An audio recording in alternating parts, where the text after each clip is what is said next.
Most people think Steven Avery's story is about one wrongful conviction, but the truth is far more disturbing. Because what happened to him after he walked out of prison wasn't freedom. It was the start of something darker, something no one watching his exoneration could have predicted.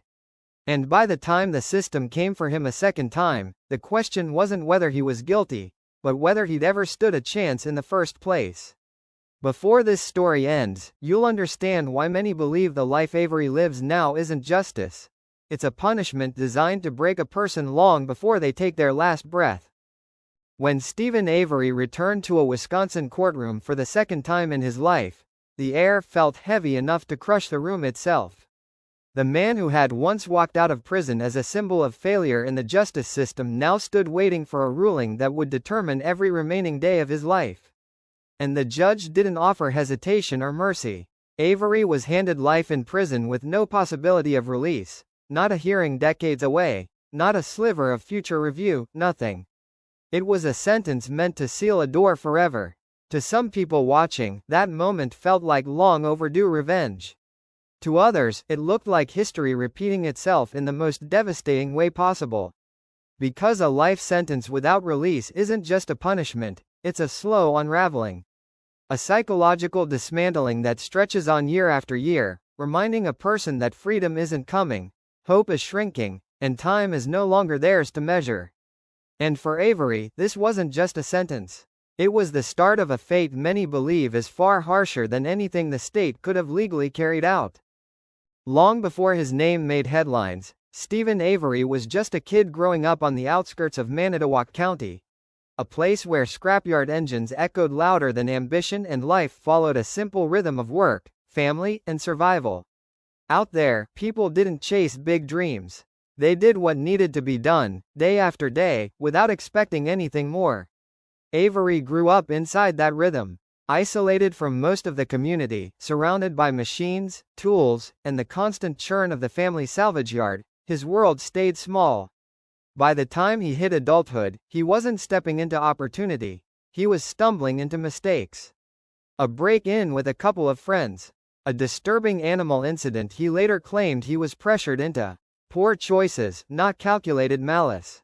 But small towns have long memories. Once you get a label, it sticks to you like grease on metal. A few early screw-ups can shape how neighbors look at you, how police treat you, and how quickly suspicion lands when something, anything, goes wrong. Avery carried that weight long before the justice system ever came for him. Everything shifted the day Penny Bjornston was attacked while jogging near Lake Michigan. The assault was fast, violent, and terrifying, and investigators wanted a suspect immediately. Instead of widening their search, they locked onto a familiar name, Steven Avery. Not because the evidence pointed to him, but because his past made him easy to blame. From the start, the case showed cracks. The composite sketch only looked like Avery because it was shaped to resemble him.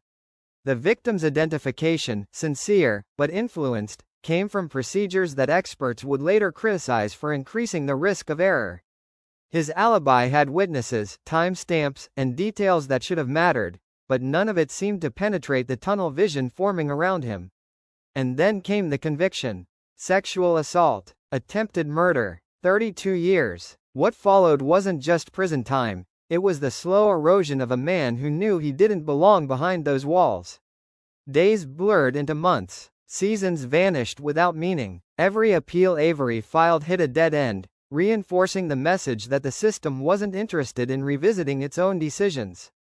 But the truth wasn't hiding. It was sitting in the evidence the whole time, waiting for new technology to expose it. And when DNA finally spoke, everything the county believed about Steven Avery collapsed. When modern DNA testing finally touched the evidence in Avery's case, it didn't just raise questions, it detonated the entire foundation of the conviction. The profile pulled from the crime scene didn't match Avery at all. It matched Gregory Allen, a man with a documented pattern of similar attacks. And the most unsettling part? Local authorities had been aware of Allen long before Avery ever faced a jury. In an instant, 18 years of Avery's life were revealed as a mistake the system should have caught the first time. His release sparked celebration, outrage, and a wave of disbelief that spread far beyond Manitowoc County. But beneath the cheers and TV cameras was a chilling realization. The truth hadn't been discovered, it had been ignored. Avery walked out of prison a free man, but the world he returned to wasn't the one he left. Technology had leapt forward, family dynamics had shifted, and the mental bruises from nearly 2 decades inside didn't fade just because the doors finally opened. His civil lawsuit landed like a hammer. He named the sheriff's department, the district attorney, and county officials who pushed the original case. Millions of dollars were at stake. Reputations were on the line, and the possibility of a trial threatened to drag every buried mistake into the light. The county felt cornered, tension simmered, and what should have been Avery's redemption story was quickly turning into a political and legal storm the community wasn't prepared for. But the real twist came next, when freedom put him in the path of something far darker than the mistake that stole his youth. In late October, photographer Teresa Halbach drove onto the Avery property for a routine assignment, the kind she'd completed many times before. She was seen that afternoon, taking photos, handling business, moving through her day like normal.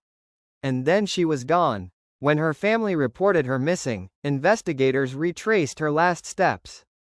It didn't take long for everything to shift back toward the Avery land. Her Toyota RAV4 was found on the property, partially hidden. Inside, traces of Steven Avery's blood appeared, evidence that instantly turned suspicion into a full-scale hunt for answers. Bone fragments surfaced in a burn area near his trailer. Other items tied to Halbach showed up in outbuildings. Each discovery stacked the narrative higher, giving the impression of a story that wrote itself. To the public, it looked straightforward. To law enforcement, it looked like opportunity. And to Avery, it felt like the past was reaching for him all over again. But buried under the physical evidence was a detail that never stopped raising eyebrows. Officers from the same county Avery was suing were deeply involved in searching the property. The same names, the same department, the same people who once helped send him away for a crime he didn't commit. Conflict of interest wasn't just a possibility, it was a shadow hanging over every piece of evidence recovered. And as investigators tightened their focus, the question became unavoidable. Was this a clean search, or a county trapped between a missing woman and a lawsuit they couldn't afford to lose? What happened next pushed the story from mystery into national controversy. By the time Steven Avery entered the courtroom again, Manitowoc County wasn't just watching, it was split straight down the middle. One side believed the evidence pointed to a clear narrative, the other saw a case poisoned by conflicts of interest and the same county officials Avery was actively suing. The prosecution built their story around 3 pillars. Teresa Halbach arrived on the property. She was never seen leaving by any independent witness. And the physical evidence, her remains, her belongings, Avery's blood, all pointed back to him. They painted a timeline that appeared clean, logical, and devastatingly simple. The defense saw something else entirely. They pointed to how certain items were found, when they were discovered, and the unsettling fact that officers tied to Avery's wrongful conviction were involved in nearly every major search. The concern wasn't just contamination, it was possibility. The possibility that evidence could be misplaced, mishandled, or introduced under conditions no one could later verify. For weeks, jurors listened to forensic explanations, DNA breakdowns, blood pattern theories, and procedural debates sharp enough to divide experts. But Avery's past hovered over everything. He was no ordinary defendant. He was the man the county had already put away once, incorrectly. When the verdict finally came, it landed with the weight of cement. Guilty of first-degree intentional homicide. Guilty of possession of a firearm as a felon. The mutilation charge didn't stick, but it didn't matter. The mandatory life sentence erased any sliver of future he had left. For prosecutors, it was validation. For supporters, it was a nightmare repeating itself. And for the county, it locked in a controversy that would fracture the community for years.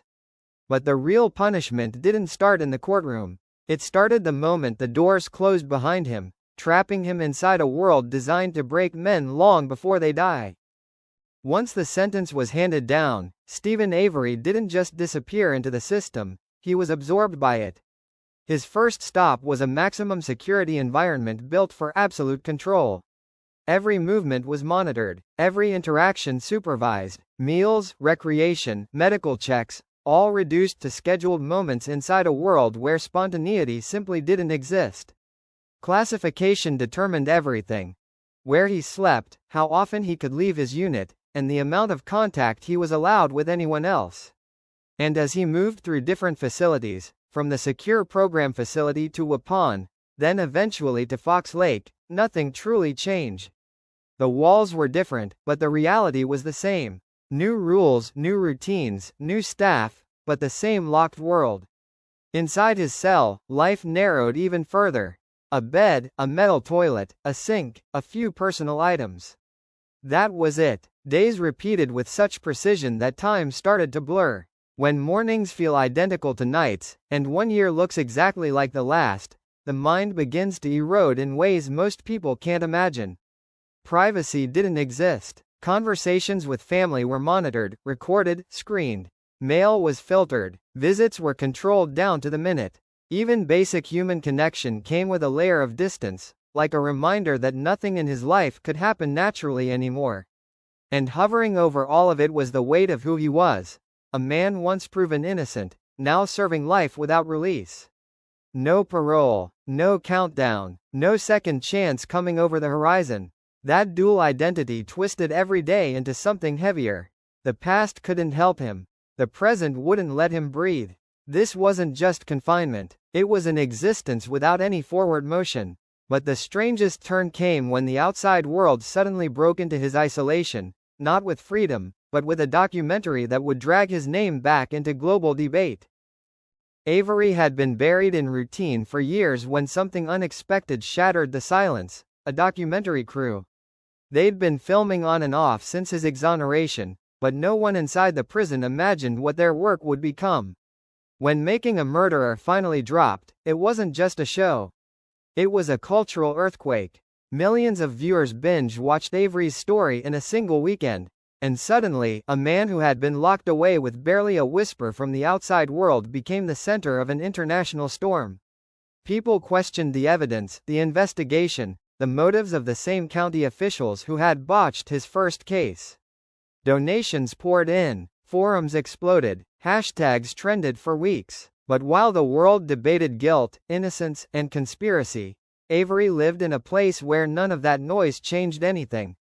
He didn't get special treatment. He didn't get extra privileges. He didn't even get peace.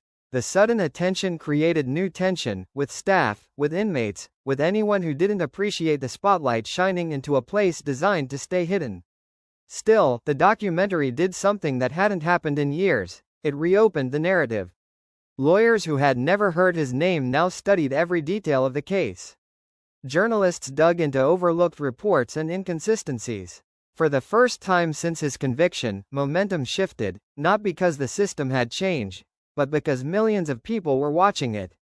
But attention isn't justice. And while the documentary raised questions, the next developments would raise something even more explosive: brand new allegations, new suspects, and rumors that refused to die. After the documentary went global, the case didn't calm down, it detonated again. New voices stepped forward, each adding another layer of uncertainty. Reports surfaced claiming that evidence might have been mishandled. Rumors spread about alternative suspects, people who were overlooked or barely investigated. And one name in particular kept resurfacing, tied to questionable behavior and inconsistent statements that never received a full public breakdown during the original trial. Avery's new legal team began tearing into the case piece by piece. They claimed certain items recovered on the property didn't make sense with the timeline. They pointed out gaps in the phone records, inconsistencies in witness statements, and a list of physical clues that seemed to raise more questions the closer you looked. The argument wasn't just that Avery might be innocent. It was that the investigation had blind spots large enough to drive a truck through. Alongside the legal challenges, whispers from within Manitowoc County created a sense of unease. Some locals claimed they'd heard things years earlier but were too afraid or unsure to come forward. Others hinted at tensions inside law enforcement during the height of Avery's lawsuit, the kind of pressure that could twist judgment, even unintentionally. Every new detail, every rumor, every revelation pushed the story deeper into uncertainty. Supporters doubled down, convinced the wrong man was behind bars. Critics argued the evidence was too strong to ignore. And Avery, sitting alone in a cell, found himself trapped between a rising wave of public interest and a justice system that refused to budge. One thing was clear: the story wasn't going away. Too much had been uncovered, too many questions were still hanging in the air, and too many people around the world were now paying attention. But the most unsettling part wasn't the evidence, it was what came next, when Avery's final attempts at freedom collided head-on with the system that had already failed him before. With the world watching, Steven Avery launched what would become the most intense legal push of his life. His attorneys filed motion after motion, each one attacking a different piece of the original case. They brought in independent experts, new forensic analysts, and specialists who challenged everything from the blood evidence to the way certain items were photographed, logged, and stored. But every time a new filing hit the court, the response felt like a familiar pattern: delay, denial, or dismissal. Judges argued the claims weren't strong enough. Prosecutors said the new evidence wasn't truly new. And the appeals system, slow by design, stretched the process into years of waiting without answers. Inside prison, Avery followed every update like it was oxygen. Letters from his legal team became lifelines. Phone calls carried the weight of hope and disappointment packed into a few minutes of recorded conversation. Some days, he seemed inches from a breakthrough. Other days, the system slammed shut, reminding him that fighting a conviction is nothing like overturning one. His attorneys pointed to advanced testing on bone fragments. They questioned the chain of custody on key evidence. They highlighted statements from witnesses who had changed their stories. Still, the courts wouldn't budge. Even as new technology improved, even as public doubt grew louder, Avery remained locked in a place where truth only mattered if someone in power decided to hear it. Meanwhile, his health declined. Years of stress, confinement, and aging behind steel took their toll. Yet he refused to let go. Every setback only sharpened his determination, as if the memory of his first wrongful conviction kept pushing him forward. He'd survived 18 years before, and he wasn't willing to fade quietly this time. But his final appeals came with an unspoken truth, one everyone involved understood, even if no one said it out loud. If the courts didn't move soon, time itself might run out before the case ever reached a real resolution. And that leaves one final question, the one the system has never answered, and the one millions still argue over today. Is Steven Avery spending the rest of his life behind bars because of the evidence, or because of a story the county couldn't afford to relive? Steven Avery's story doesn't fit neatly into guilty or innocent. It sits in the gray space between systemic failure, personal tragedy, and public obsession. He was once proven innocent, then convicted again under circumstances still debated worldwide. His life has been defined by two kinds of incarceration: one for a crime he didn't commit, and one for a verdict that remains contested in the court of public opinion. Life without release has become a punishment that stretches far beyond the physical walls of a prison. It reshapes identity, erodes hope, and keeps a man tethered to a past he cannot change and a future he cannot reach. Add the global spotlight, legal battles, and public scrutiny, and you see a reality few can imagine: a life that feels permanent, unrelenting, and psychologically isolating in ways that go beyond guilt or innocence. The real question isn't what the courts decided, it's what justice really means in a system capable of repeating its own mistakes. For Avery, there is no simple resolution. There is only the daily reality of confinement, the weight of public attention, and the lingering shadow of two convictions that define everything left of his life. So you have to ask yourself, is this justice, tragedy, or something far more unsettling that defies easy answers? Tell us what you think in the comments. Is the system holding someone accountable, or has it failed twice?